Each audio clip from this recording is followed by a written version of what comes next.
I feel like you don't need an introduction. You're a walking legend. But, for some people who don't know, I am talking to Brett Favre, who was a backup punter and became an NFL legend.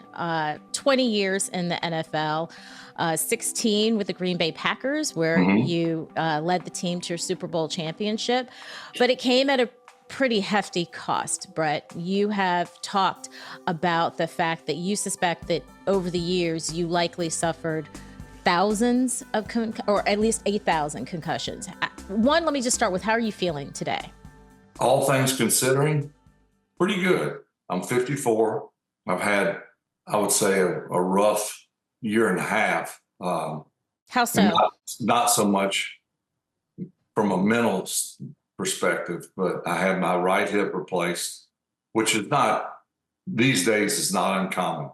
And that went well. And then I had back surgery. So it's been roughly almost a year when I had back surgery. And, what's interesting is throughout my 20-year career in the National Football League, my right hip, which is what I got replaced, I had problems with it throughout my career, on and off, and was able to play through it. But it finally caught up with me.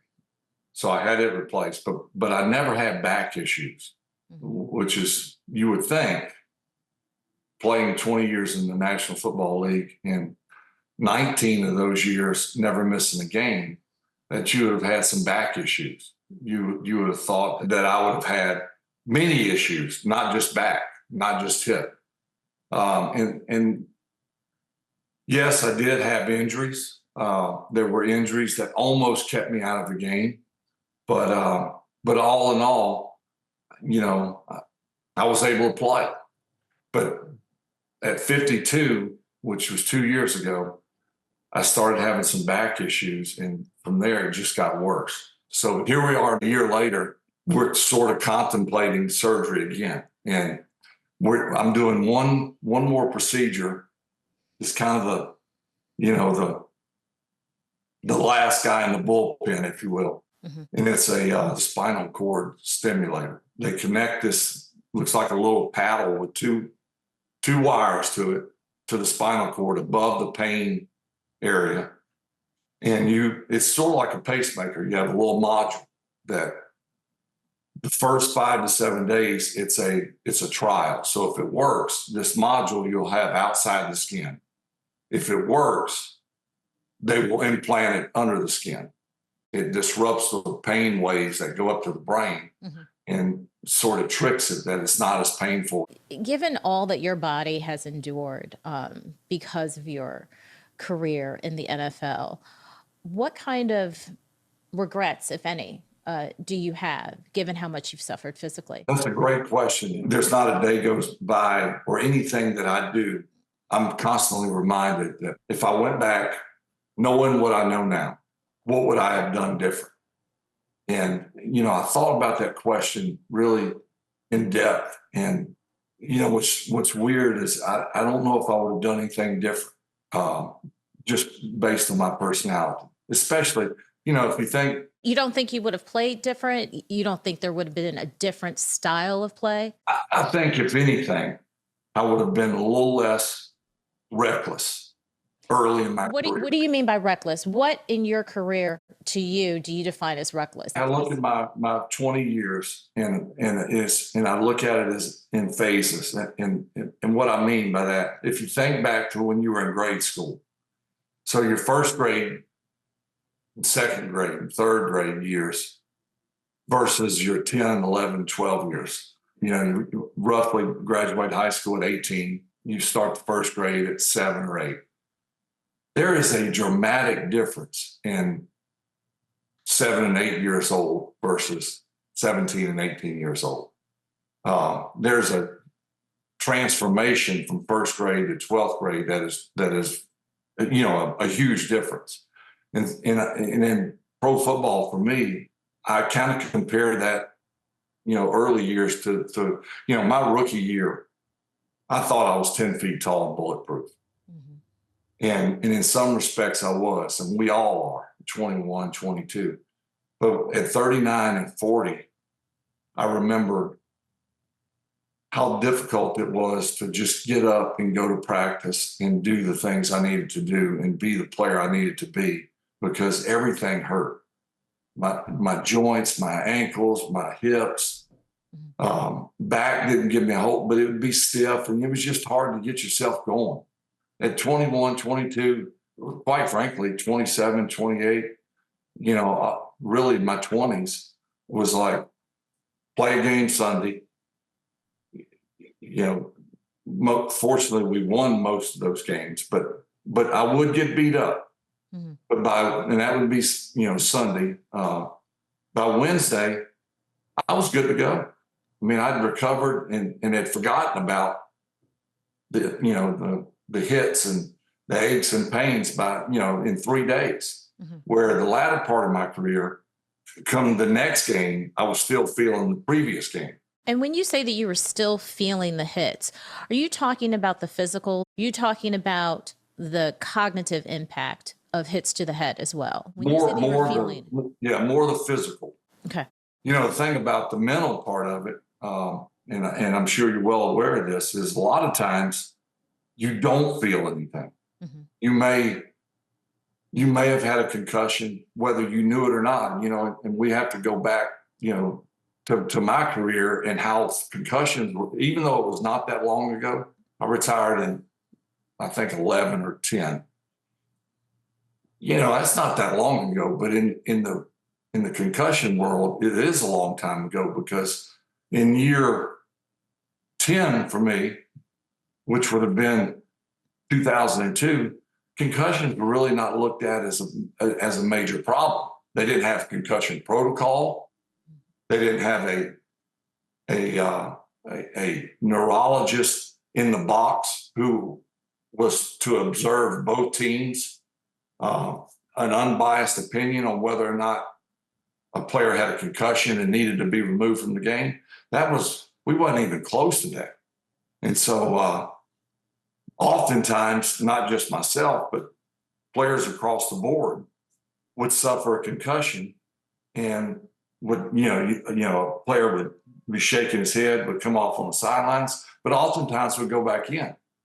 And as I've learned, second impact syndrome is a terrible thing to have, and can be, completely debilitating.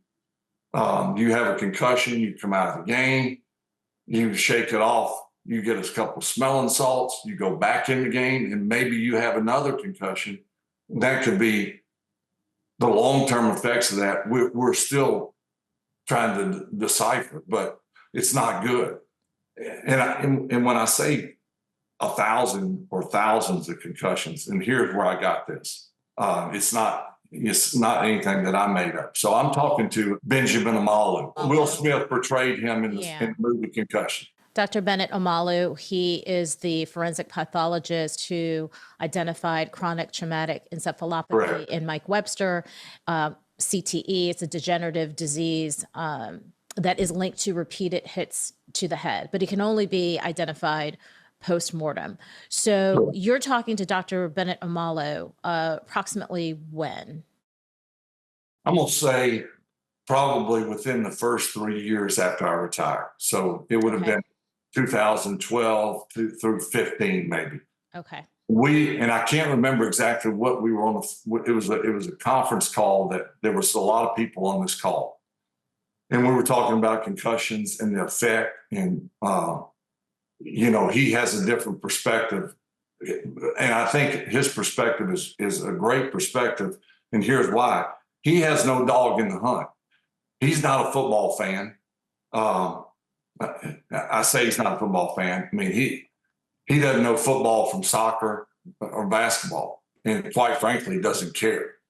And he, on this conference call, there was a lot of questions, and I can't remember exactly what it was in regards to. But after the conference call, he asked me the question, "How many concussions have you had?" And so I thought about it for a second, and I said 3. Diagnosed concussions. Diagnosed concussion or self-diagnosed, Okay. where I had blacked out or was, you know, didn't remember, what had happened, or, whatever. And he said, okay, let me ask you a question. And I said, okay. And he says, how many times did you get tackled or hit, whatever, and you saw stars or you had what seemed like flashes of light or fireworks or a little wooziness? Got up and shook your head, anything like that. And I said, maybe every time I hit my head on the turf or was a hard tackle. I said, pretty much every time. And he said, that's a concussion, Brett. And I went, that's a concussion? He said, so you played 20 years. You played in 321 straight games. And you're saying that at least once you could probably easily say that had happened in a game. Your head hit the turf. You had ringing in your ears. You got up and you played. No one ever thought anything of it, including yourself. He said, Brett, that's a concussion. He said, think about boxing. We think of a knockout blow. He said, but what about all the jabs that a boxer takes? And he said, I'll give you a good example. The greatest boxer ever, Muhammad Ali. You could probably count on one hand the times that he was really hit and was knocked down or seemingly was hurt. He said, but like any boxer, you get jabbed a bunch. And he said, look at him in the latter part of his life. The debilitating effects of the repeated blows, he said, not the knockout blows, the many hits, if you will, or the jabs took the toll. And he said, in your case, I'm going to go out on a limb and say you've had thousands of those ringing in the ears, fireworks, wooziness, but yet playing. And he said, those are all concussions, and that's where the damage is done. And after that phone call, I looked at, concussions in the game much different because I didn't think that they were concussions. And the thing about concussions is, especially when you're 25 or 30, we all think that we're bulletproof. And you go, well, I had it when I was 25 and I'm over it now. And then talking to Dr. Amalu and other doctors, the fear is what does it do at 55? How do you think the impact of repeated concussions, shows up in your life today? That's the thing is at this point, and I, by no means am I, striking up the band and celebrating. But I think at 54, I would say that mentally and cognitively, my memory, all the mental effects are no different than a normal 54-year-old who has not played football or had repeated blows to the head, because I've had my share. Mm-hmm. And trust me, I where I didn't really show any concern or care at 35 about what life will be like at 55, 60, 65. You're just happy to be there, at a younger age. And you think, well, I'll be fine. At this point in my life, there's a fear of what's to come. And especially the fact that a lot has been, even though we don't know a lot about concussions, we know that they're not good long term. And my very last play as an NFL player was a major concussion.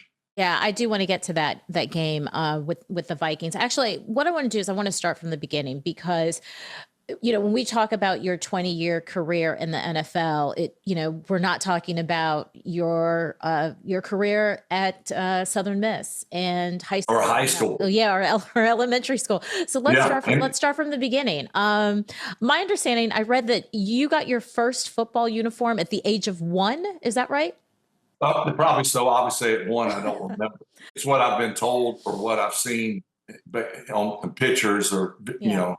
childhood videos and stuff. But I was destined to play football or baseball. I grew up with two brothers and a sister. My dad was a high school football coach. My mom was a special education teacher at the same school. It was a 1st through 12th school. So my 1st grade class and my 12th grade classes were all 100 yards apart.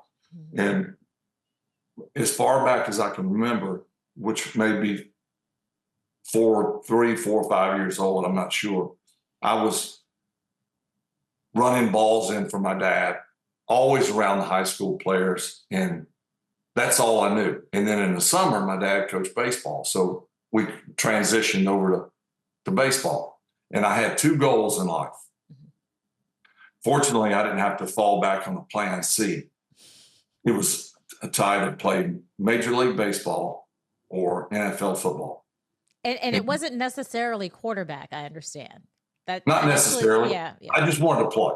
Yeah. And my first love was baseball. And in the sport that I felt like I was better at when I graduated high school was baseball. So but I didn't really care. Whichever one gave me the opportunity, I was okay with. And, at the dinner table, we talked football or baseball, depending on what time of year it was. Mm-hmm. And, this is back in an era when there was no travel ball like there is now. And so you didn't play baseball year round. There's never been travel football. You can only play football for so long because of the physical aspect. Sure. But that's all I knew. And my 2 brothers both had scholarships and played college football as well. And again, it was, it's all we knew. And so I have zero idea if I had concussions as a high school player or a junior high player or an even elementary, because this is back the first time I played an actual game of football. I was in the 5th grade. And it was pads, it was tackle. And honestly, I'm sure I suffered a concussion and never knew it, nor did anyone else for that matter. This is back in the late 70s. And, you got to believe that there were concussions daily, whether it be me or the teammate beside me or the opponent that we're playing. Concussions were a big part of it. And they were overlooked because no one knew that a kid shaking his head out there was having a concussion. So this goes way back. And that's the thing about Dr. Amalu's. I asked him another question. I said, so when's a good time to play tackle football? Mm-hmm. And he laughed and he said, never. And I said, what do you mean never? He said, the human brain and the human head is not built for tackle football. And he said, I'm going to give you a couple of examples that you may find strange. He said, the first, a woodpecker. And I'm thinking, where's he going with this? And he said, a woodpecker, what does it do? It sits there and bangs on a tree or a pole continuously without a concussion. Why? Because its skull and brain is built that when the woodpecker hits the pole or the tree, in our case, the brain would keep going, the head stops. Then there's an impact with the brain and then bruising, where a woodpecker has, he said, for lack of a better term, it's got like styrofoam around the brain. And so when that woodpecker hits a pole or a tree, the brain does not continue to go and slosh around like a human brain. He said, so you could say that a ram, a muskox, animals that use their head as a ramming mechanism, their skulls and brain, when the head stops, the brain stops. And he said the human brain and skull on the other hand, regardless of age, when the head stops, when you hit the turf, the brain continues to move and sloshes around and impacts the outer edge of the skull. And that's when bruising happens, which is what a concussion is. There's inflammation of the brain. And he said, so you can wear the best helmets imaginable. And this made a lot of sense to me. He said, you're not going to stop the brain from moving. And he said, that's the problem. You may, you got more cushion in the helmet, and it's, in some respects, it helps from an impact, but it doesn't stop the brain from moving. And so now I hear, they got to revolutionize the helmet and all that stuff. And he said, when you fall and hit the turf with a new helmet, the brain continues to move and it impacts the skull, and trauma happens. And he said, no helmet's going to stop that. Do you think, though, that your 20, 21-year-old self, hearing this rookie season with the Falcons, playing for a coach that doesn't necessarily want you, would have cared having heard this? Do you think that would have stopped you from asserting yourself as the player who should be starting the team? Yes and no. I think at 21, it's been a long time, but I think at 21, I had a lot figured out. And of course, I had nothing figured out, quite frankly. But if someone would have said, Brett, I love your physicality. I love the way you play reckless and all this, but I just want to tell you, you can play reckless, you can play tough, but I want you to think about something. You may be fine now, but at 55, you may affect your body by what you do decision-wise and how you play now. You may affect your body, as you know, just from a physical ankle, back, knees, hips. But physically, mentally, you need to be cautious in how you play. So slide. Don't try to run over guys, which is not smart anyway, because they're much bigger, they're much stronger. So that was something that you would do. I think I would be wiser and, live for another day. An extra yard is not going to win or lose this game unless it's the end of the game and you need one more yard and you got to do all you can do. Then by all means, play the way that you need to play. But in general terms, don't be, the tough guy, because it may do some permanent damage down the road. Maybe not now, but at 55, you may say, I wish I'd have listened to that advice. I think I would have played differently then. I want to get back to your early days of football, particularly playing for your dad. I've seen in interviews you talked about your dad's tough love is not quite the best phrase. Is there something tougher than tough love in terms of how he showed affection and direction to you and your siblings? I'm wondering if there were any conversations about how to play the game more safely from your dad. No. It was a different era. And my dad was old school, and, he was the hard ass, and he was, as I've said, he was short on attaboys or good job. When I say short,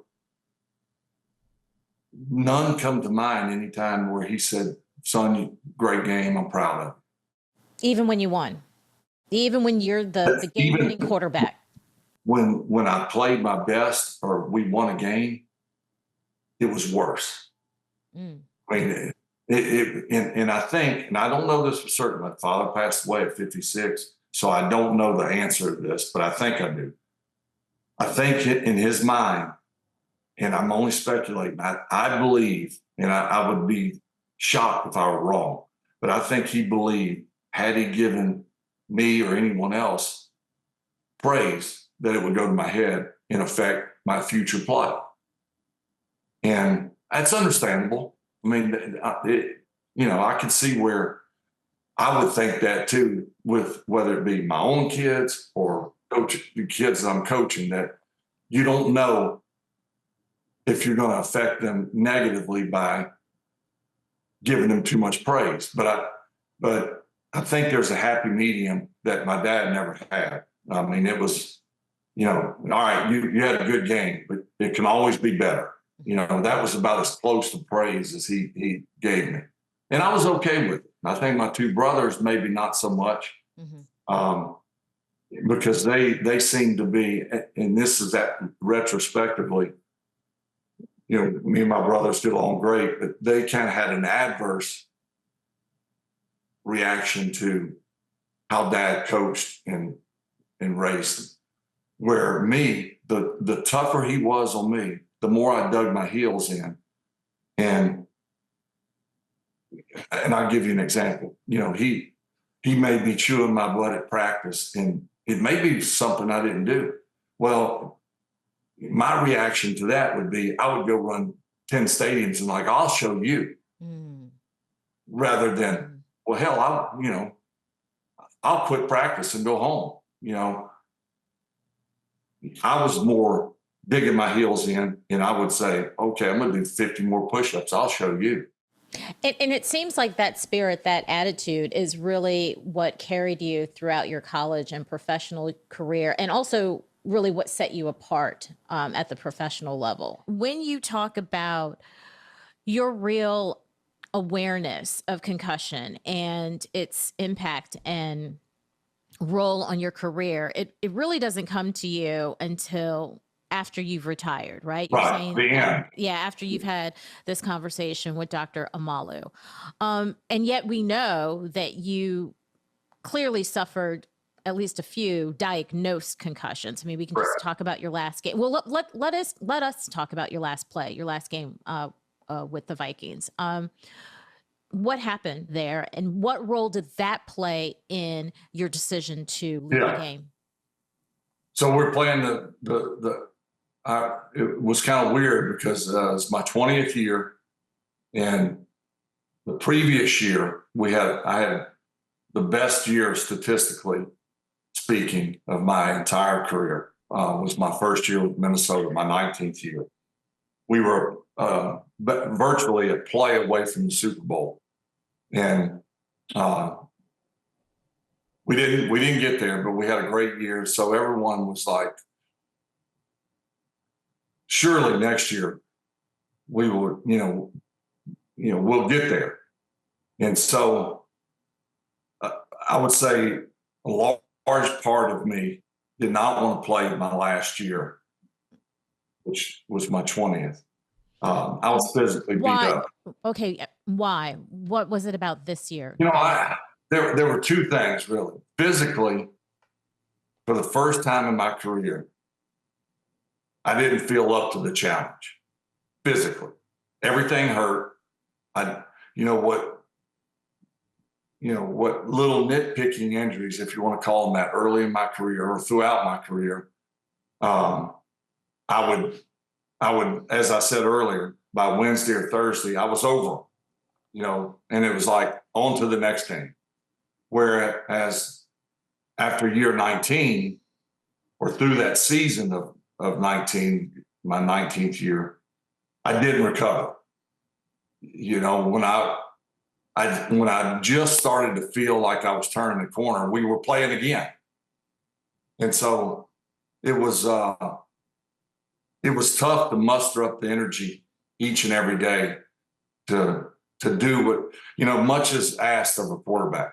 The older you get, you look at things, and I played a long time, so I looked at things in the latter part of my career much like a coach would. So I would take the losses a lot harder than I did early in my career. As you would expect, a 21-year-old kid, you lose a game, by the time you get, say it's an away game, by the time the flight lands back in your town, you're over. You're 21 and you're like, hey, we play next week. Right. You're looking ahead to the next game. Yeah. You shake off that loss. 35 or 39. Mm-hmm. I never got over the losses. And when I think back in my career, I think about the losses or the plays or the games where we almost, did something great or almost won the game, rather than the good things that I've done in the games we won and the wonderful seasons we've had. So, here I am in year 19, and we come basically a play away from the Super Bowl. Great year, statistically speaking, my greatest year in 20 years.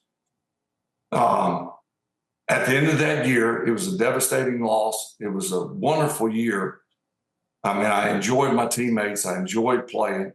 But I thought to myself, the chances of reproducing that, even though from the outside looking in, all the experts, all the fans, and I understand this, would say, you were so close. Next year, you're going. There's no question. You come back, it's going to be an even better year. I could see that. I could see why people would say that. But I, on the other hand, was thinking, I don't know. It's professional football is very difficult to succeed over and over again. Mm-hmm. And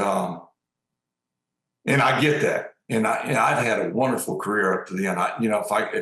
As I think back, if there's one thing I wish would have happened more than it happened, would be that we won more Super Bowls. But all in all, my 20 years was a win, was a big win. What do you remember about that game, that last game of yours? It was colder than hell. What I remember was the Metrodome collapsed under, a large amount of snow. Mm-hmm. And so we're scheduled to play a Monday night game in Minnesota against the Chicago Bears. When they made that schedule, that at the start of that year, they thought this would be a high profile game. Turns out, take the dome collapse out of it. Turns out it was it was a throwaway game. What I mean by that was we were not any good, nor were the Chicago Bears. So the game had no implications other than for Viking fans or for Bear fans, for bragging rights. So it really meant nothing. I think we had 4 wins at the end of that year, and they had about 3 or 4. But so that game really meant nothing. Then the dome collapses. So, I remember fans saying, what else? What else can happen? So they ended up not canceling the game. They in turn, we played it at the University of Minnesota. Their season had been long over, so the field had basically been snowed over. It's an outdoor stadium, and they scraped as much snow and ice as they could off the field and got it ready to play for a Monday night game. And I played in the game, and it was, I don't know, it wasn't the coldest game I've ever played in, but it certainly was cold. And somewhere, I think in the second quarter, I believe it was the second quarter, the game,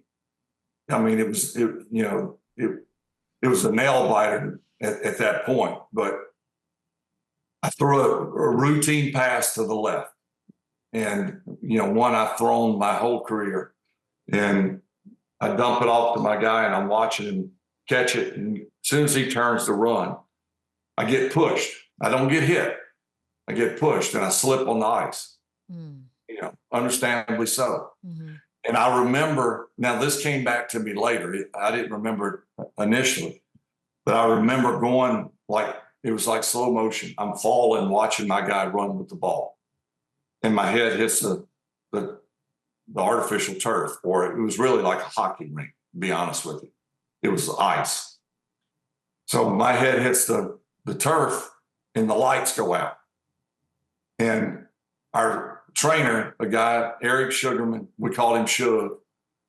The next thing I remember was him, hey, buddy, wake up. Hey, buddy. And as I remember waking up, I remember snoring. And I said, what's going on? And he said, And I remember asking, I looked over and I saw like Brian Urlacher and a couple of other Bear players kind of clapping. And I asked Shug, what are the Bears doing here? Mm-hmm. And he kind of laughed and he said, hey, buddy, you had a concussion. Let's go to the locker room. So I got up and walking to the sidelines, people were clapping and cheering. I felt fine. I mean, I wasn't hurting. There was no headaches. No stars, It was just a little, no it fogginess. didn't make sense. Yeah. Everything didn't make sense. I really didn't know what was going on. I wasn't cold at that point. I remember that vividly because I'd been freezing up to that point. And it was kind of like, what am I doing here? How did I get here? Everybody seems to be freezing, but yet I'm warm. Wow. And we walked straight to the locker room. Mm-hmm. I got a hot shower. I got a hot dog in a cup of, or a paper cup of hot apple cider. I'll never forget. And I got my street clothes on. And Shug said, how you doing? I said, by this time, the fog had lifted. And I said, I know one thing, Shug. It's over. And he said, what are you talking about? And I said, I'm never playing again. And I never looked back from that point. I knew. And that was definitive because you had retired before and come I'd back. retired twice. This time, there was no question. And there was no question for one reason. By this time, after the shower and, putting on my street clothes, I realized what had happened.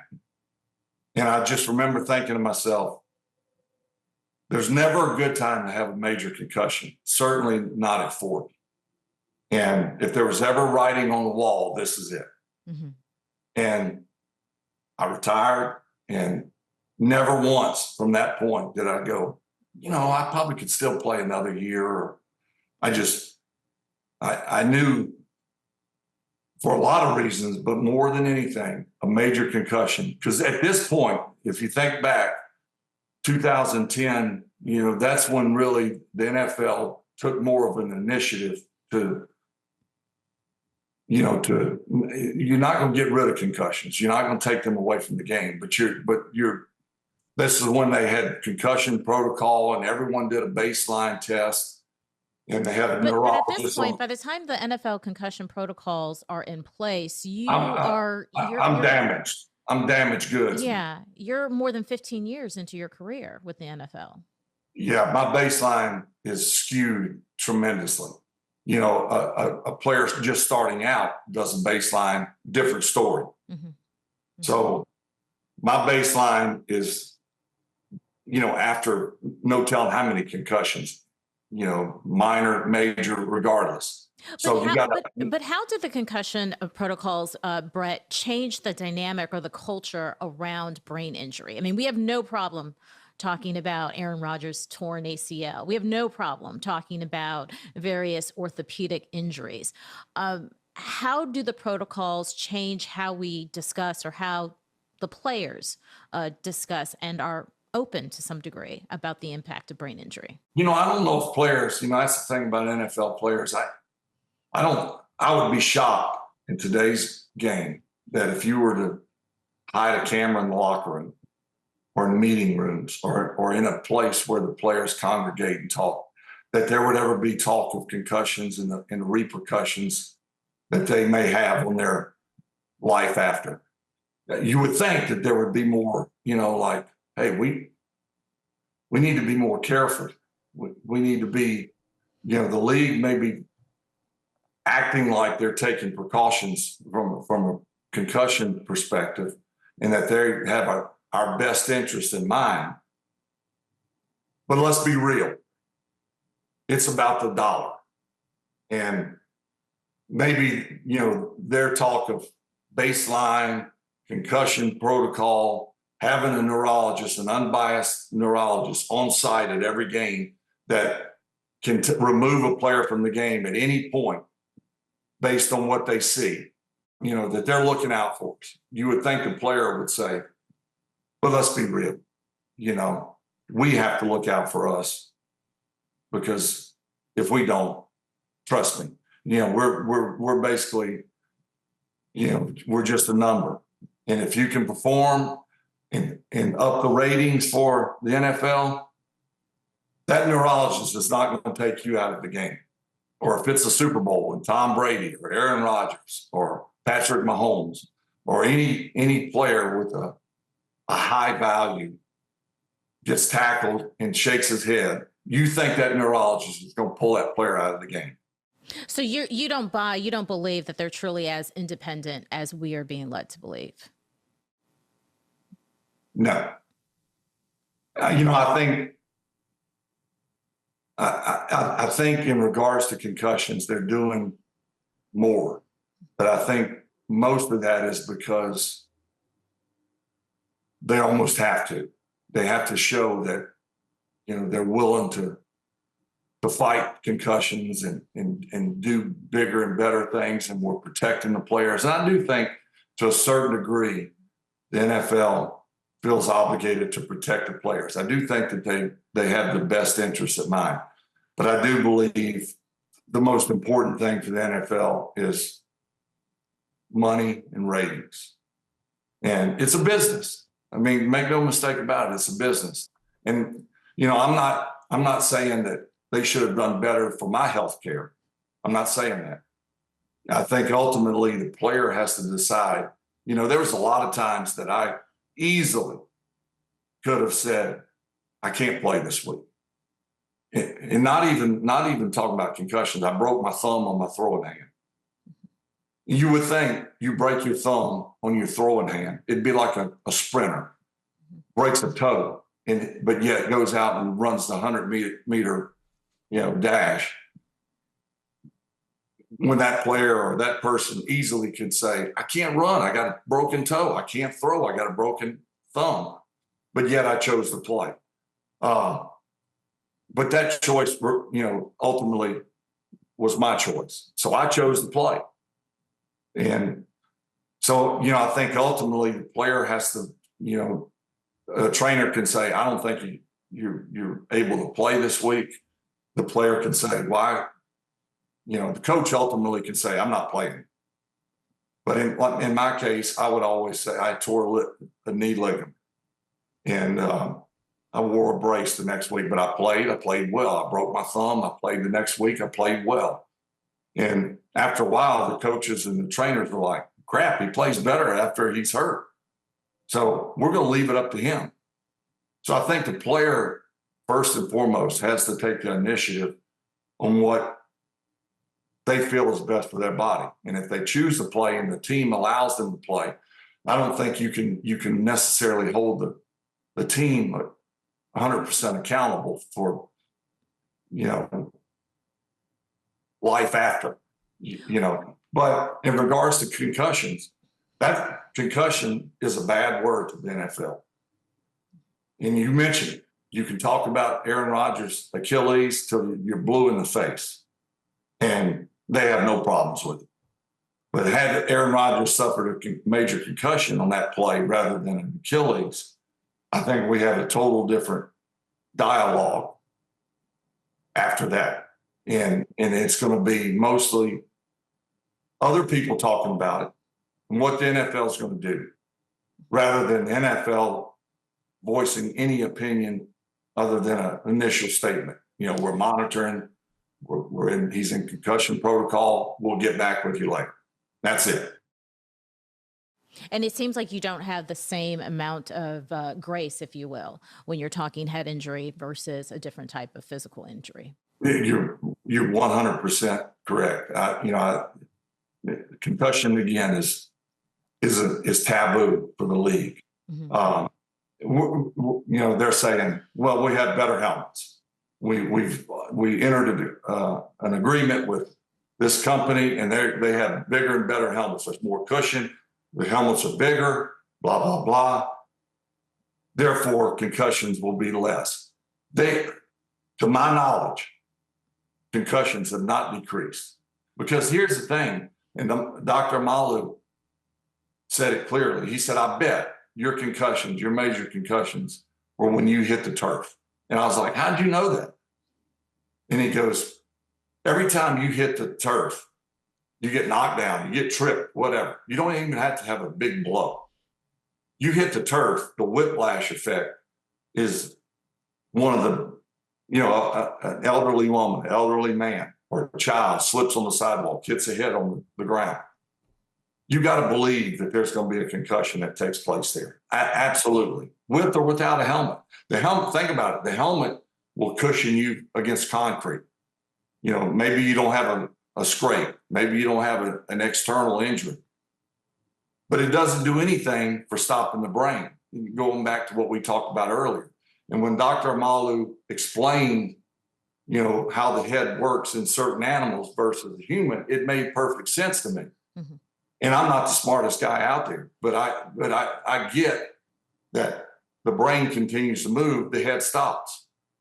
And therefore, when the head or the brain hits something, the skull in this case, bruising it, and I'm sure there's a much more detailed description of what a concussion really is. How does concussion show up for you? Is it memory loss? Is it inability to focus? Is it multitasking? How have you seen it impact your life? Well, all of the above, but again, it's hard to, I think the better way to explain it for me would have been after the concussion, maybe a 3-day window or a 4-day window after that concussion, where I remember having one against the New York Giants in Green Bay, where I was pushed over a guy and I fell on my back and my head hit the turf. Mm-hmm. And I'll never forget. I didn't remember this at the time, but when the fog lifted and a day or two later, when everything kind of came back to me, I remember hitting the turf and having it was like the loudest noise in my ears. And it was like, I was cringing. Like, there was a ringing in my, and I don't know if I looked like this, but I felt like I was just, like, get that noise out of my ears. I went out of the game for a play. And I didn't know this at the time, but I was talking to our doctors and I ran back in the game. And it was 4th down. I had no clue it was 4th down. I ran a play and I threw a touchdown like 30 yards. And we ended up winning the game. And the doctors couldn't stop me before I got back on the field. I threw the touchdown pass, came out of the game because defense was on the field. And I never played again the rest of the game. It may have been a quarter and a half. I sat on an ice chest and they would, how you doing? I'm fine. I can go back in and play. You're not going back in. And I didn't go back in. And so I'll never forget, after the game, me and my agent, we went and played golf at the local golf course there in Green Bay. And I played my best round of golf ever. And the day after the golf, so the Monday after the game, like everything was real clear to me then. And my agent was joking, like, you need to get a concussion more often. You played your best round of golf. And I was like, we played golf? So that's kind of what it, but all this was kind of after the fact. I look back and I go. So you didn't even remember? No, I didn't remember until several days later. Like stuff was kind of coming back to me in pieces. So when you realize that you're not remembering things, what does that do to you emotionally? Do you brush it off or are you worried at all? Well, the Giants concussion was probably around my 10th year. So around my 10th year, I'm 32, 33, 31. I think it was brushed off. I mean, it's been a long time, but I would, knowing me at that time, I was like, once I started, getting my faculties back, so say Tuesday, maybe Wednesday, when everything kind of was like, oh, okay, I played golf, I threw a touchdown pass, and I ran back in the game. All this kind of was now clear to me. I was like, and it's easy to see why I felt this way. Wednesday, everything's clear. I remember everything. So you think you're fine. You're back to normal. So why would you think what is this doing to me at 55? Mm-hmm. So I brushed it off.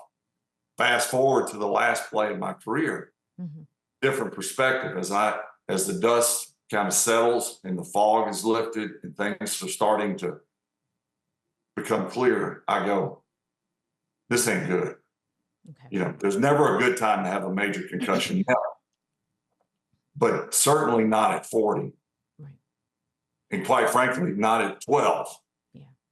But it was much clearer, and I knew at that point that. So it's also maturity, it's time in career, and also what you had accomplished in your career. You had accomplished so much in your Correct. career that I'm assuming you didn't feel like there was anything more that you felt like you needed to prove. No, I mean, I was, I thought when I went back that last year, I thought it's worth a shot. We came so close. My teammates wanted me back. Those things were very positive things and had an impact on me returning. The fact that my teammates wanted me back was probably more than anything the determining factor of me coming back to play. They were like, "Come on, Brett." I mean, we were so close, and Right.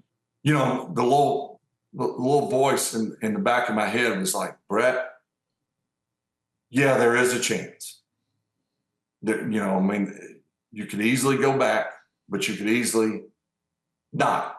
And how will you accept if you have a down year and a forgetful year?"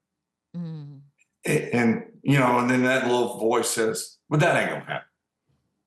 But when I had the season again it was a wash. It was not good.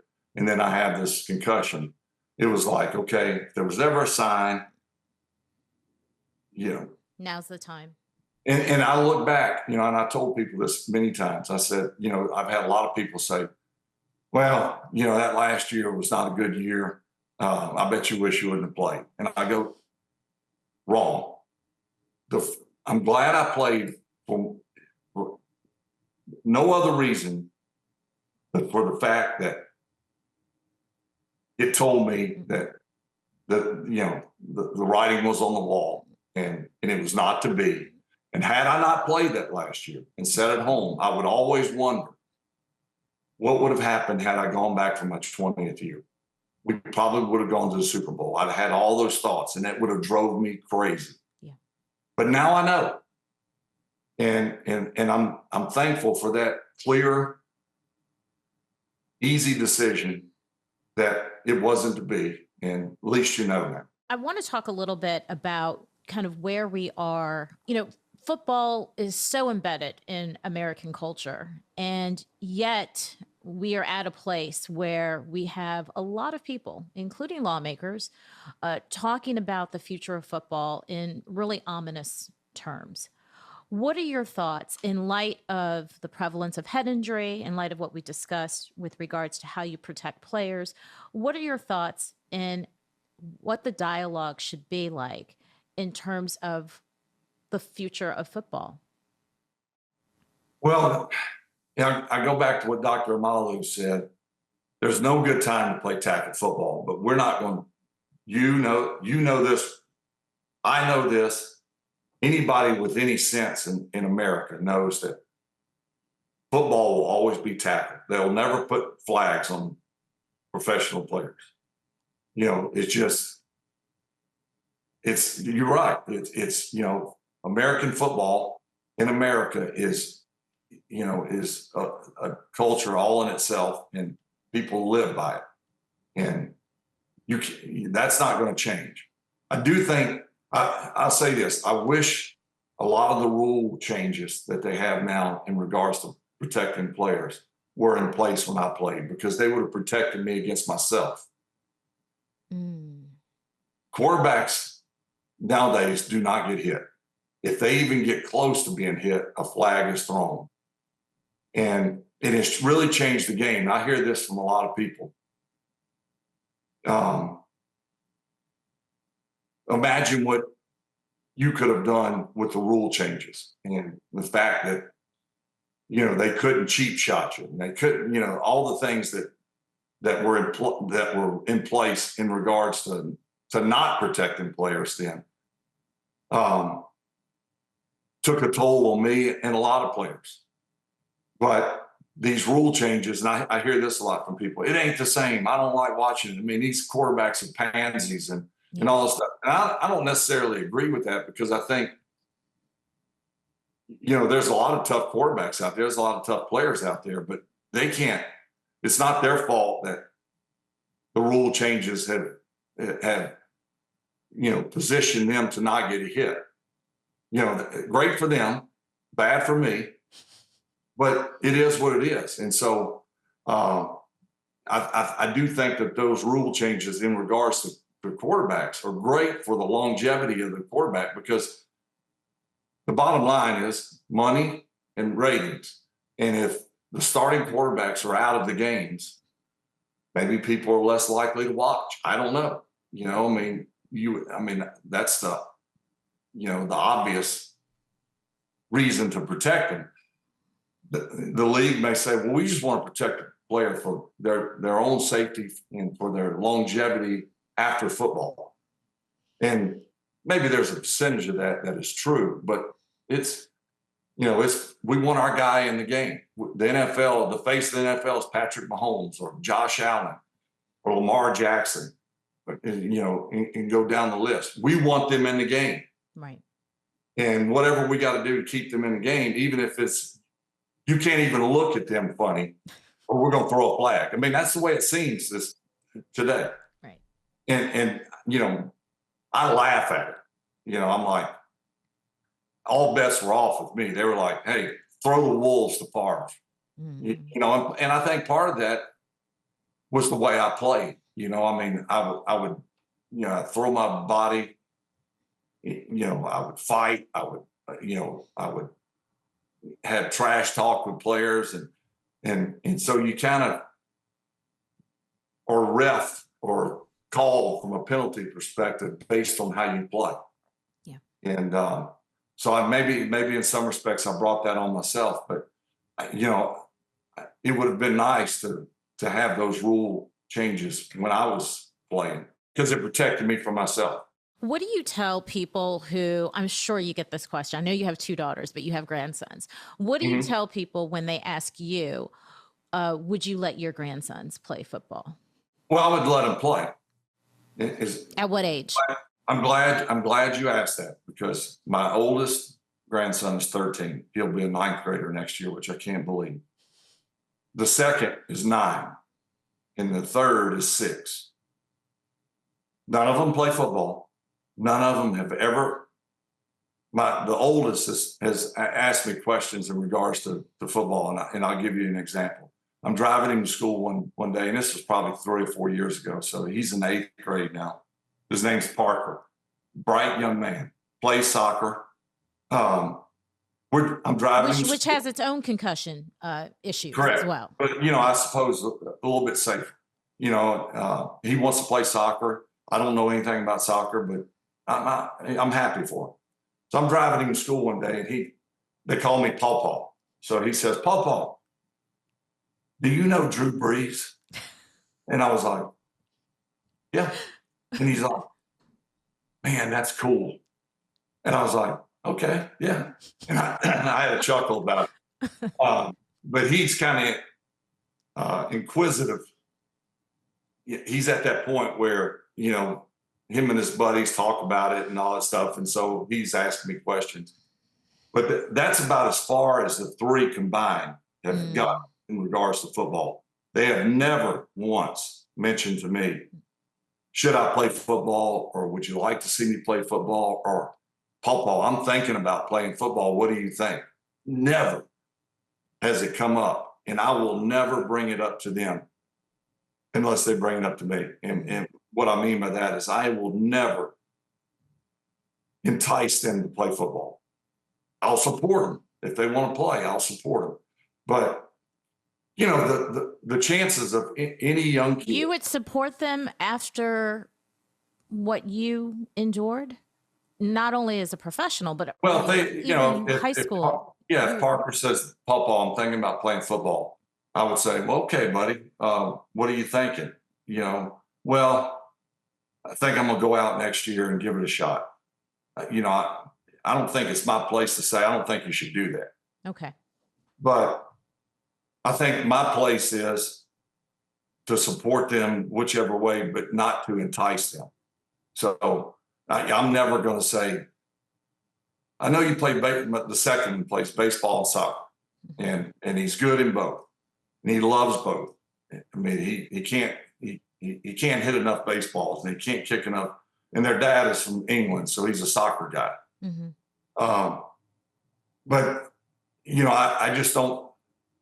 I would feel terrible and guilty if I said, "Well, you need to give football a try." And then they go out and have a concussion. Then I feel horrible. I would feel horrible if they went out and played anyway on their own behalf and had a concussion, and God forbid something happened later down the road that's related to that.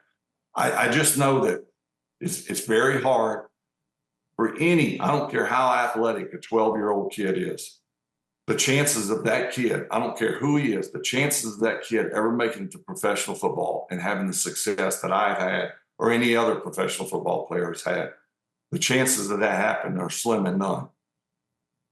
Then I take into account what are the chances of, let's just use Parker as an example, him playing college football, being a starter, having all these expectations based on him being my grandson. And that's not fair. And, I think more harm maybe would happen than good in the long run because of that. Well, you never could live up to what your grandpa. I don't want them to endure that. Play soccer, play baseball, play golf, whatever. I'll caddy for you. I'll do whatever. But I love them to death, and I feel like my place is to support them, but not entice them. I understand that you have been coaching, though, or you have coached the high school Coached level. 2 years after I retired. Okay, so when did you coach, and what was the age group you were coaching? High school. It was high school, and it was so I retired. I think I always do this. 2011. 2011. Yeah. So the first year out of retirement, I did nothing. So 12, I just was riding the wave, just enjoying life. Mm-hmm. The head coach at the local high school, I've known for a long time, and he's a great coach, and he's been super successful. And it's where my 2 daughters graduated high school, and it's where I worked out every offseason. Okay. I would actually work out with the kids. We'd run sprints together. I'd throw routes with them, and it was really refreshing for me. Well, the head coach would always say right before I went back to play, "Now, when you retire, Brett, you got to promise me one thing. You'll be my offensive coordinator." And his name is Neville. That's his first name, Neville. So I would say, "Neville, deal."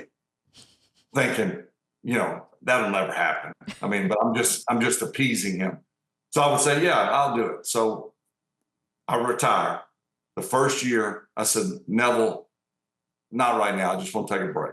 And he said, "I get it." So the second year, he wouldn't leave me alone. Mm-hmm. And I said, "Okay, I'll be your offensive coordinator."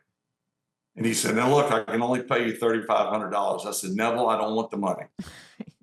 I'm going to do this as a favor to you." And I'll be honest with you. I really didn't think I had any juice left in the tank to really make a difference for these young men. Why do you say that? Well, I was exhausted mentally. Football had been all I knew as far back as I can remember, going back to 3 or 4 years old from what I can remember. And my hopes and my dreams and my expectations were all to play pro football. Mm-hmm. And I was able to achieve that at unbelievable levels. And to play 20 years and to start 321 straight games is exhausting. And I'm not even talking about the physical part of it. Mm-hmm. Now, coaching, there's not a whole lot physical that's involved. But I was thinking mentally, I just don't, do I want to deal with it? Mm-hmm. Do I want to have to teach these kids how to run routes and they're high school kids. That's great. They're unaffected by what's the money and the fame and all that stuff. That's great. But they're raw. Do I have the patience to teach them over and over and over again without losing my cool. Right. So I really didn't know, but I'll be honest with you. I coached 2 years. The first year we had a decent year. All the kids basically were back the second year, and I loved them. And we won the state championship. And I'll tell you, there were more than a couple, but a couple of incidences that I always tell people. There were a couple of young kids that I would teach these routes and plays and stuff to these kids. And a couple of these guys were not starters, but they would run the route and they would run it wrong, but they were trying. And I remember one kid, his name was Darius, and he would come back to me and he'd say, "What do you think?" And it was not a good route. And I would say, "Darius, we got to do better. Look," and I would kind of walk through. I obviously couldn't run the routes, but I would kind of walk through what I was looking for. And he would try, and it would not be good. And then one day we were in practice and he ran the route. I'll never forget. He ran the route exactly like I had coached it. And the ball was thrown to him and he caught it. And I wish there would have been a camera. I went over and gave that kid the biggest hug and I was elated that he finally got it. But maybe more than that is he knew he got it. Mm-hmm. And the joy on his face, again, he wasn't a starter, so he may not ever play. Mm-hmm. You would have thought he won the Super Bowl. And the feeling was really nothing that I'd ever felt before because I was in a different, environment. I mean, I was not the player. I was not the main focus. I was just a coach. And, I've been in the Super Bowl. I've won MVPs. I've played in Pro Bowls. I've played in big games and had unbelievable comeback. I had it all. Mm-hmm. And you would think that this particular incident would have been just another, but it was such a joy. And I realized then that I did have a lot of love and juice left in the tank, and really felt like I was making an impact on these young kids. Aside from the state championship, which was to me, I remember when we got our rings, state championship rings. It wasn't a Super Bowl ring, but I really felt, there was a certain feeling that I'd never felt, even in pro football, that it's hard to explain. I was like, this is something special. It's different, but it's something special. And I've had a lot of kids. I've seen these kids. We were eating in a Mexican restaurant one night. And this one lineman that I coached was a great kid. He and his mom were in there eating, and he came over to me and he gave me a hug, and I gave him a hug. And he said, "Coach, so good to see you. I want you to know that you had a big impact on my life." And his mom gave me a hug. She's crying. She said, "You were so good to my son." And I was in tears. And if I wondered what type of impact or what type of a coach I was, I didn't wonder anymore after, encountering them after. And I'm sure there's probably players that say, "Well, he didn't do anything for me." I tried my best. And, after my second year, we won the state championship. And I said, I think I'm just going to not coach anymore because it was exhausting and it did take up some time. Not a great deal, but it took up some time. And my youngest daughter was entering high school, was playing volleyball, and I wanted to be there for every game. Mm-hmm. And I was thankful for that, because had I coached high school football, volleyball was the same during the same time. And there was a good chance I would have missed half her games. And I'm like, I'm retired. Yeah. There's no excuse for me to miss a game. Yeah, I read that your parents made a point of going to all of your games and all of never missed a game. Never missed a game. I wonder, Brett, I want to talk also about the downside, the dark side of football and the toll that it took on you. There was a point in your career where you talked about developing an addiction to painkillers. I want to talk a little bit about that to the degree that you're comfortable. When and how did that start? And then what ultimately led you to recognize that you needed to stop? Yeah, so I remember vividly how it began. So we were playing my first 2 years in Green Bay, 92 and 93. We played 3 home games in Milwaukee.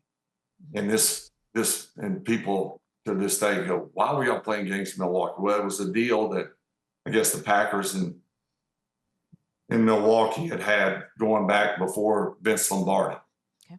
where 5 games were played in Lambeau Field and 3 were in Milwaukee, and they had done that forever. So my first 2 years, we played 3 games in Milwaukee, and my second year, one of our games in Milwaukee was against the Philadelphia Eagles, and Reggie White was the defensive end. They had a great, I mean, I'm young, very young, but they had a very old defense, but every player on their defense was like a star. And, the biggest star was Reggie White. Well, right before halftime, we're running a play.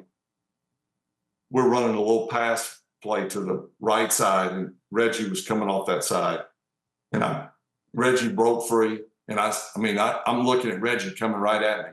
Mm-hmm. I hurry up and flick the pass real quick to the fullback, and Reggie wraps me up and drops me on my left shoulder with all his weight on top of it. And I had a 3rd-degree separation in my shoulder. My left shoulder. It wasn't my throwing shoulder. And it was one of the more painful injuries I've had on the field. And I got up. Now, keep in mind, I got my job a year and a half before because the guy in front of me got hurt. Right. And I got a chance to play. And he never saw the field again. So every injury that I had from that time I became a starter to the time I retired, I always thought, if you come out of this game, you are giving the next guy a chance to play. And he may shine and they may forget you. So I said, I'm staying in the game. Well, we had about 4 minutes before halftime. So I sucked it up, go in at halftime. The doctors say, you got a 3rd-degree separation, which is as bad as it gets. And it was painful. We're going to inject it. If you want to play the second half, we'll inject it. And I said, hell yeah, inject it. So they stuck a needle in it, and lo and behold, it felt great. I'm moving my shoulder around.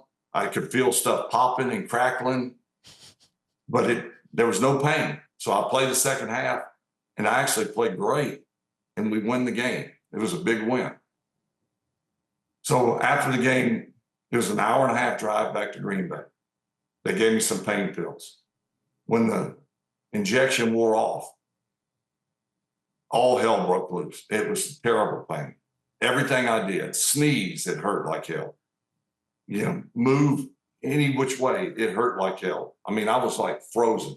Mm-hmm. I take these 2 pain pills, and the shoulder pain was gone, and I felt good. I kind of felt euphoric. So from that point on, it slowly, and I'm not just talking about the shoulder, any little nagging injury, mm-hmm. I used as an excuse to get pain pills, if that makes sense. Not necessarily because it helped with that sprained ankle or the 3rd-degree separation or thigh bruise. Maybe it helped with that, but I felt good, and I liked that feeling. At the height of your addiction, how many pills approximately would you say you were taking? I was taking 16 Vicodin ES every night. 16 Vicodin a day. All at one time. So I would gobble all 16, put them in my hand, put them in my mouth, and swallow. And who knew? I thought no one, but I think everyone knew. And certainly my wife knew, because after the fact, later down the road, she told me, said, I was flushing a lot of your pills down the toilet. And I was like, had I known that at the time, I would have been irate. I would have been a madman. But the thing about addiction, and I'm sure you probably know a lot about it, is that you think you're the only one that knows. You think that you got it all figured out and you're fine.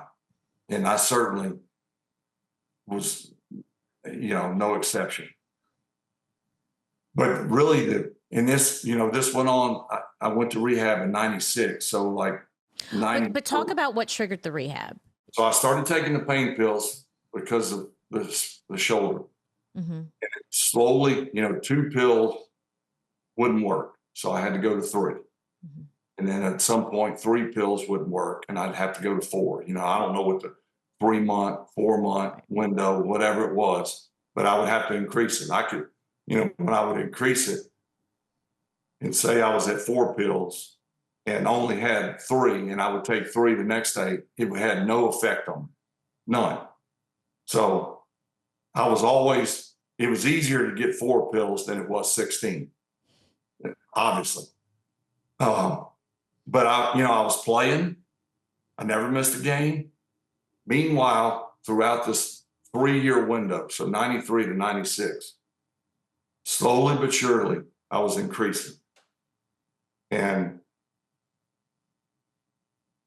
I think the latter part of 95, so the year before I went to rehab, latter part of the year, we're playing Detroit in Green Bay. And I'm at home the day before the game. We have family and friends in town. And I'm sitting on the couch, and I don't know how many pills I was up to at this point, but a lot. And the next thing I know, I wake up and there's all these people staring at me, standing around. I'm laying on the couch, and they have a look of fear like I've never seen. And I said, "What are y'all doing?" And they said, "You had a seizure." Mm-hmm. And I was like, "What do you mean a seizure?" Like, I'd heard of people having seizures, but I mean, here I am, 25, and in the prime of my life, I'd won 1 MVP and was getting ready to win the second. So I'm playing great. What's the big deal?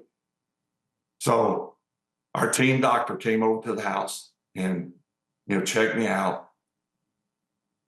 Everyone was concerned.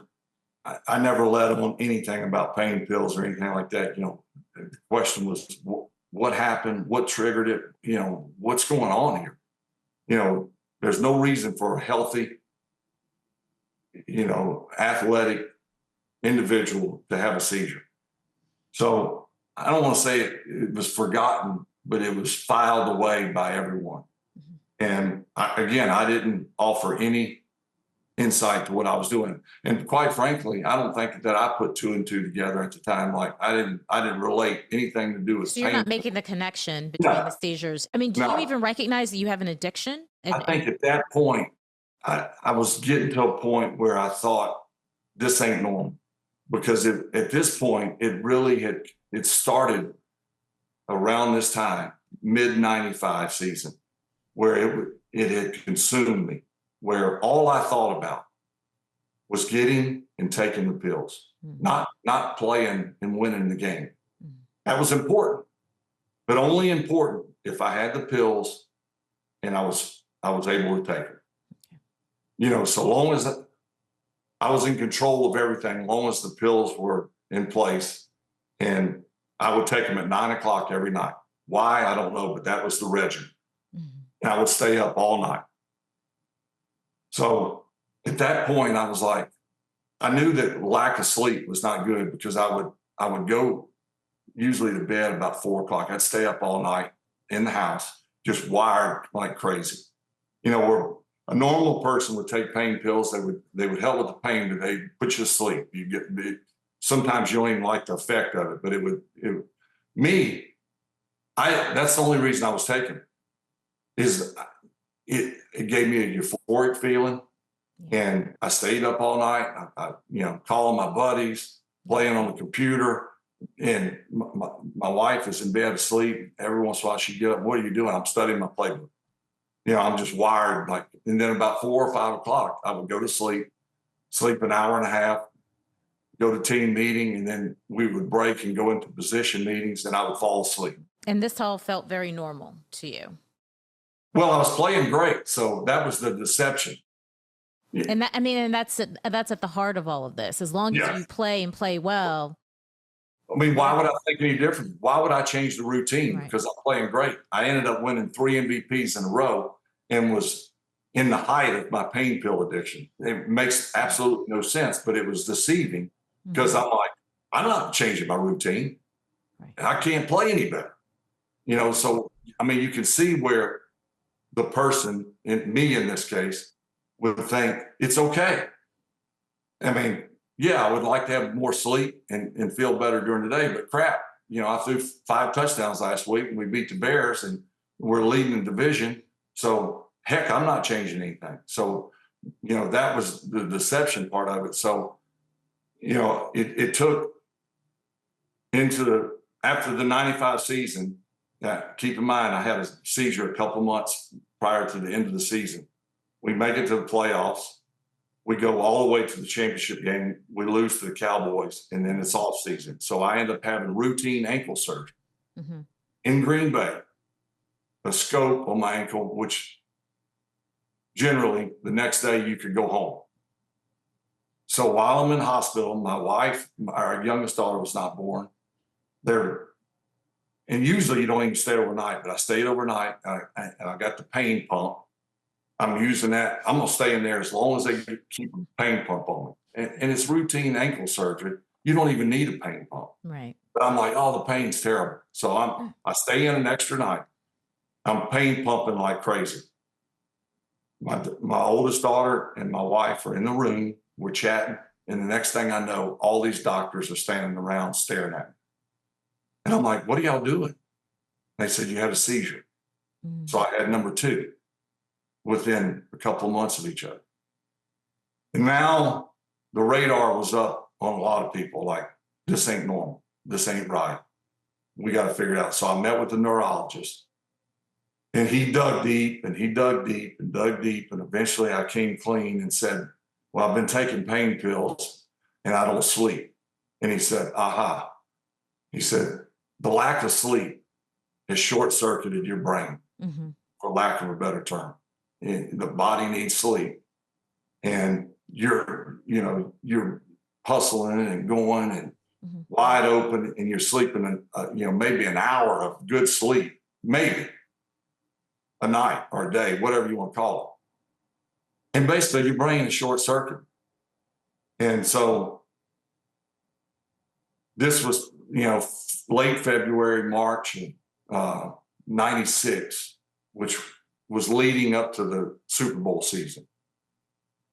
And after a lot of meeting with doctors and talking to my head coach, Mike Holmgren, Ron Wolf, our GM, my wife, everyone agreed I needed help. And this is when I was at 16 Viking ES. Right. And they said, Brett, you have to go to treatment. And I was like, no way am I going to rehab. Ultimately, they won, and I did a. So you had to be sold on rehab, even after 2 seizures. And then some. I was defiant, to say the least. Okay. But it was funny. I went home to Mississippi. We went home after talking with the neurologist and stuff, and went home. And I was still taking pain pills. And this was March, and in April, training camp was scheduled to start mid-July, something like that.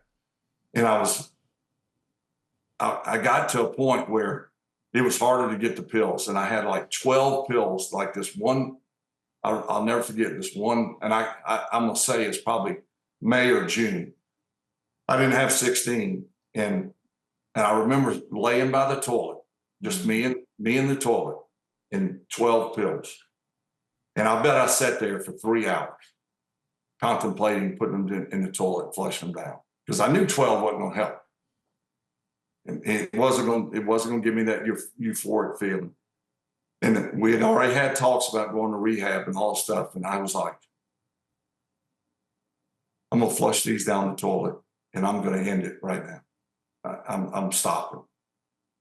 So 3 hours of contemplating. Eventually, I flushed them down the toilet. And as they were going down the toilet, I almost went in after them. Now, what I didn't say, and I've said this in many interviews, is prior to this, like the last year leading up to this 12 pill moment, part of this would be during the season. Part of it had been the previous off season, so a year. I would be somewhere, and at 9 o'clock, keep in mind, I would take the pills regardless of where I was, unless it was we were playing a game at that time. It got to a point where it was hard to swallow the pills, like I had this gag effect. So I was drinking and partying at the time, you know, at the same time I'm taking pain pills and stuff. So I may have been, you know, in a bar or a restaurant drinking, and it would be time to take the pills, and I would go like in the bathroom. And I would take the pills and I would get them down, and oftentimes I would throw them back up. Now, it's horrible. I talk about this and I think, what was I thinking? And the pills would be on the floor, you know, kind of soggy, and I would pick each one out of the vomit. You would pick up the pills that you had just vomited and try to take them again? I was not going to waste them. Okay. And I would make sure off the floor, off of whatever. Mm-hmm. Yeah. I mean, you would think at that point, you go, I got a bad problem, but it was just part of the deal.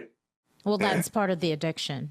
Exactly. And, you know, I didn't tell anybody that. I mean, because God forbid if I told someone that, they would think you got a serious problem, which I did, but I didn't think I did.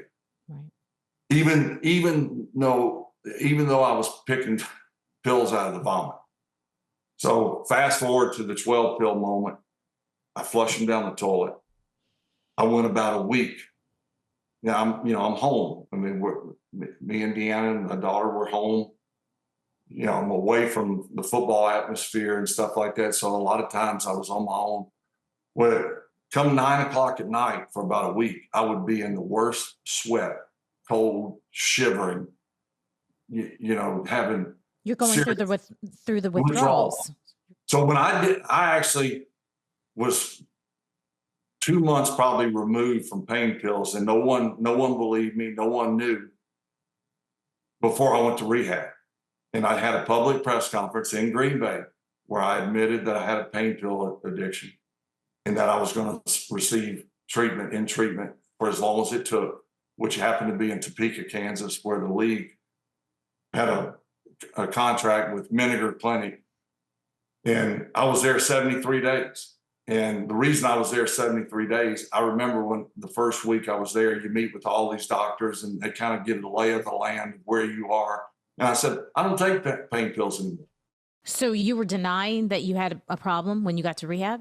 Yes and no. I think I admitted I had a problem, but not anymore because I quit taking the pain pills. And they said, the underlying problem is still there. You don't know why you had this problem. First of all, you should have never stopped taking the pain pills the way you did, because you can die because of withdrawal, especially someone who's taken 16 vitamin E at one time. And I'm like, yeah, whatever. And I fought them tooth and nail. And they're like, you're going to meetings, 12-step meetings. We go to town, into places in town, and we sit around this circle and we tell our problems. And I said, I'm not doing it. And they go, well, you won't get out of this treatment center unless you do what we say, because the league cannot, unless we sign off on it, you're not leaving. So what should have been a 28-day stay ended up being 73. I mean, I punched the wall, I argued, I've yelled, I don't have a problem. And I think when I left in 73 days, I had sort of, the last week had kind of like played the game. You're right. You know, you're right. I was wrong. You said what you needed to say. I said what I to be needed able to to say. leave. You know, and I went through all the hoops and all that stuff, and they released me. I went back. I was in tremendous shape. But what a lot of people didn't know, and probably still don't know, is there was a drug that was out, and I say drug, it's called Ultram. I don't know if you're familiar with it. It's a non-addictive painkiller. So they said, this is what you can take from here on. Well, lo and behold, if you take 20 of them, you can get actually a little bit of a euphoric effect. Mm-hmm. And I took Ultram and was going back to where I was before. And fortunately, nipped it in the bud. And the remainder of this was right at training camp, the early part of the season. And I did not want to fall back in that trap. Right. And from that point on, after the Ultram incident, I've never taken a pain pill since. What about now, coming off the heels of your hip and back surgery? Were there moments where No, you thought about it, you considered it? well, I thought about it. And I'm to a point where, and I think this is the addictive part of it that never goes away. There's a part of me that thinks I could take pain pills for not a year after I quit pain pills altogether. After we won the Super Bowl, I had my wisdom teeth cut out, which is kind of late. At 27, I had them cut out here in Hattiesburg. And the doctor, I'll never forget, he said, what pain pills do you want me to prescribe for you? And I think he had no clue what was going on, older guy. And I said, none. He goes, what do you mean none? I said, I can't take pain pills. He goes, oh, you're going to need pain pills. I just, like he was chipping out the teeth and, he said, you're going to be in major pain. I go, I can't take pain pills. I got a problem. And I didn't take pain pills and it hurt and I had to endure it, but I didn't take it. And to this day, I have yet to take a pain pill. Now, when I came out of the hip surgery, I walked out that day, but it was a nerve block, and like a day and a half later, when it wore off, fortunately, it wasn't terrible. I mean, it was sore, but I was like, I'm hoping it's not super painful. That I'm very tempted to take something, but up to this point, getting back to what I was saying is like, I feel like I could and maybe I could take 2 pain pills, have a little euphoric feeling because I know that's going to happen. Kills the pain. And I go, that's it. I'm not taking any more. Maybe I could do that, but I don't want to try. Right. You don't want to test it, I guess. When I was in there for pain pill, like, those 73 days, there was a couple of moments where the acting clinician brought up drinking. And I stayed away from it as much as possible. I did not want to bring it up. I wanted to hold on to the drinking part of it. If I can't do pain pills, at least I can drink. Mm-hmm. And they brought up, how much do you drink? And I said, I very rarely, I may have 2 or 3 beers every so often with the golf course or something. They were like, okay. And part of that was true. I didn't drink all the time. But when I drank, and you probably heard this too, it's so absurd. I thought I had it all figured out because I didn't drink all the time. An alcoholic drinks every day. Mm-hmm. No, you're an alcoholic because when you drink, you don't drink one. You drink to get drunk. And that's how I was. I mean, I drank for the effect. Why wouldn't drink 1 beer? Yeah, that's how it was for me in the military. I mean, it took some distance to recognize that most of us were properly functioning alcoholics, because if you could do your job, if you could complete the mission, whatever the mission was, no problem. Then then you're fine. But in reality, there was a real problem. Yeah, it's like now as I look back, I'm like, what an idiot. Like when you drank, it's not when you drank, it's you were going to drink at some point. What did you do when you drank? I got drunk. Mm-hmm. I either drove or made bad decisions, or, when during the pain pill part of it, I was not immune to street drugs. And I've talked about this. I mean, I've done cocaine, I've done ecstasy. Fortunately, I didn't do a lot of it, but nonetheless, I did it. And the fact that I would even allow myself to do it is a problem. And so why would I do it? After the fact, as I look back, and I'm hovering above my old self, I'm like, had you not drank, you would have not made that bad decision. And the reason you made that bad decision, you open yourself up by drinking, the gateway. Yeah. So I didn't address it the first time, but I went back to rehab, the same clinic, a year and a half later to address alcohol. Mhm. And much like pain pills, about a month before I went back,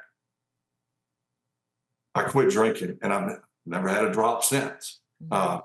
But when I went back to rehab for alcohol, I knew how to play the game. I did everything. In 28 days, I was out, but I knew I was never going to drink again. Okay. Yeah, I just said, the reasons at the time, the reasons I wanted to play golf was to drink. The reasons I wanted to go to a crawfish boil, which is big down south, was because it was an opportunity to drink. So it was about me changing the environment. Mhm. It's like I tell people all the time, if you're a bartender and you're an alcoholic, you probably should not go back to being a bartender. Maybe never. I'm not saying there's not a time where you could, but you're opening yourself up to relapsing. Yeah. And so for me, it was changing the environment and doing things that were constructive rather than destructive. So I mean, I'm thankful. I mean, to have the 20-year career that I've had. You have had incredible highs, but the lows have been significant as well. We've discussed alcohol addiction, prescription drug addiction, but also brain injury as well. Any final thoughts? I mean, I'm sure there's a lot of people that are also just kind of thinking about the fact that you came through all of this. How did you come through all of this and on the other side in the position that you're in now? Yeah, I think at the time I wouldn't have recognized it the way I'm going to describe it because again, I was 27. I'd had so much success. There was so much deception because of that. But my faith, I remember, being in rehab, you have a lot of time by yourself to talk to Mhm. yourself, to contemplate where you are and how you got to that point and how you can get out of it. And I think initially when I got out, came back, won the Super Bowl. I remember the first press conference out of rehab in Green Bay. I looked different. I sounded different. And I made a bold statement and said, we're going to win the Super Bowl. And when I look back and see that press conference, I cringe. I'm glad it came true. But I'm thinking to myself, you had no clue. You thought you had it figured out and all that stuff. And yeah, you won the Super Bowl and your bold prediction came true. But it wasn't you. It wasn't you. It was God who had his hand on you and was guiding you. There's no way I could have overcome the addiction. With 16 Viking yes to just stop cold turkey is nothing short of a miracle. I Mhm. mean, it really is. And I recognize that now. Plus all the multiple concussions. Multiple Yeah. concussions. I mean, multiples is an understatement. Yeah, that's putting it mildly. Say 1,000 to be. Mhm. I mean, it's kind of like asking Muhammad Ali, how many jabs have you had? What are you doing now, Brett, to try to prevent possibly any further degradation? Is there anything that you're trying to incorporate into your lifestyle to kind of protect you from the possibility of I think it's cognitive more, decline? yes, it's more in general terms. I mean, seems like every day I add a new vitamin to my routine, and I got about 12 different vitamins now. I do take medications. I mean, I felt like if I could sleep at night without getting up to pee, I would be in much better shape. So I saw a doctor and he prescribed Flomax, and now if I may get up once, but I do sleep a lot better. I'm like, but crap, do I have to take this the rest of my life? He's like, probably so. I'm like, well, okay, I can. So there's new medicines that seem to be added along the way, but I think more than anything for me, I try to eat well, and my wife is more vigilant than I am of what you put in your body. I'm more, someone's, hey, this vitamin's good for you. I go, okay, fine, I'll take it. And where she's like, you may want to research and it Mhm. may have an adverse effect. I'm like, well, they said it's good for you. Yeah. But I think more than anything, the thing that I do is I try to stay active, and uh, I I can't run anymore, so I bike, and I try to bike as much as I can. I'm biking 150 miles a week, and Wow. that takes up a lot of That's my time. amazing. But I feel good Hmm. after I do it, and I think now this is probably something that's good for my body long term, and it feels good. Yeah. When I'm done, it's like there was no wear and tear. The joints are not affected by it, and I feel good about myself. And they always say mentally, keep yourself challenged. Hmm. Don't sit idle. And fortunately for me, at 54, which at one time in my life I thought 54 was old. When we were 21, you had a teacher or a mentor or something that was 54, and you thought, gosh, they're old. And then you're 54, and you go, That's, it's not that it's not old. that old after all. Yeah. Brett, it's been so wonderful talking to you today. Likewise. Thank you. Any final thoughts? Some people probably heard my story before. The ones that haven't, don't be afraid. I mean, there's no one, first of all, there's no one that is immune to adversity. We're all going to face adversity. I lost my dad early. Mhm. My wife was diagnosed with breast cancer, stage 4 breast cancer at an early age. 3 days later, she lost her brother in a tragic accident here on our property. Um, and I could go on and on with addictions and things like that. And what on the outside may seem like a perfect life, there is no perfect life. And so for people everyone has issues, different issues, some have the same issues. Don't be afraid to ask for help, because too many times it's too late when they ask for help. Maybe they're dead. And Mhm. people realized after that, why didn't we intervene? So take the initiative to intervene on yourself. And there's nothing wrong with saying, hey, you know what, I got a problem. Because I always tell people we all have problems. There was only one person who was perfect, and he was crucified on the cross, and uh, the rest of us are flawed. Mhm. So ask for help, and don't be afraid. Don't be embarrassed, because it may save your life.